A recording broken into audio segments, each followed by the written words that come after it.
আসসালামু আলাইকুম। আজকে আমি কলা দিয়ে ভীষণ মজা করে চপ বানিয়ে দেখাবো। খেতে দুর্দান্ত স্বাদের হবে। বিকেলে চায়ের সাথে খেতে পারবেন, ভাত পোলাওয়ের সাথেও খাওয়া যাবে।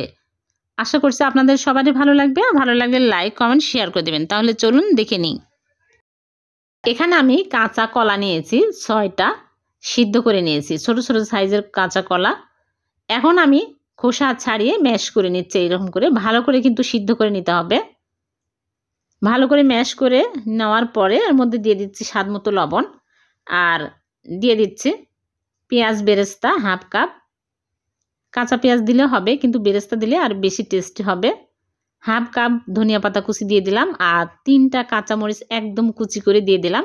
চাট মশলা দিয়ে দিচ্ছি 1 চামচ, আর দিয়ে দিচ্ছি জিরা ধনিয়া গুঁড়া 1 চামচ, আর চিলি ফ্লেক্স দিয়ে দিচ্ছি 1 চামচ।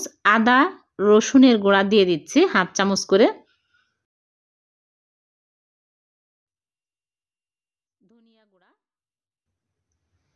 আর দিয়ে দিচ্ছি গরম মশলার গুঁড়া 1 চামচ দিয়ে দিলাম, আর বেসন 2 চামচ দিয়ে দিলাম। বেসন দিলে বাইন্ডিংয়ের কাজ করবে, এর জন্য দিলাম। আর হলুদের গুঁড়া সামান্য পরিমাণে দিয়ে দিচ্ছে। এখন আমি ভালো করে মাখিয়ে নিব। ঝাল কিন্তু পরিমাণ মতো দিতে হবে। যদি বাচ্চারা খায় একটু কম করে দিবেন।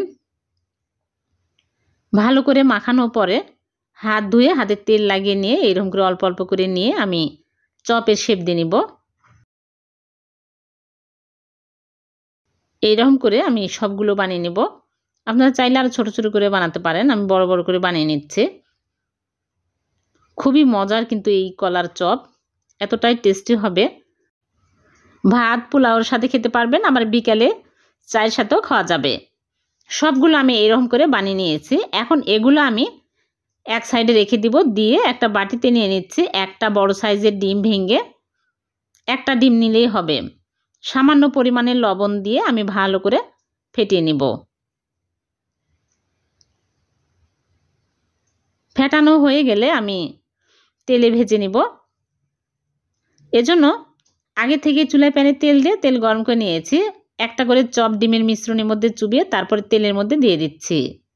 এই সময় চুলার আঁচ মিডিয়াম টু লোয়ে রাখতে হবে, তাছাড়া কিন্তু পুড়িয়ে যাবে। সবগুলো আমি এইরকম করে ডিমের মিশ্রণের মধ্যে চুবিয়ে তারপরে তেলের মধ্যে দিয়ে দিচ্ছি। 2 ব্যাচে ভাজবো, একবারে হবে না। দিয়ে উল্টে পাল্টে ভেজে নিতে হবে। একটু সময় নিয়ে ভালো করে ভেজে নেবেন।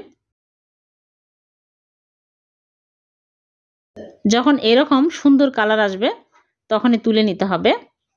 এখন আমি তুলে নিচ্ছি। ফুলের চপগুলো একদম বড় বড় হয়ে গেছে।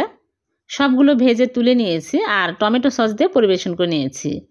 হয়ে গেল কাঁচা কলার ভীষণ মজার চপ।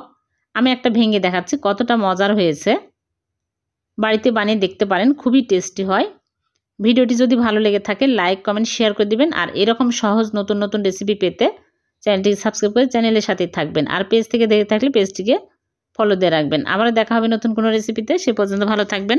আল্লাহ হাফেজ।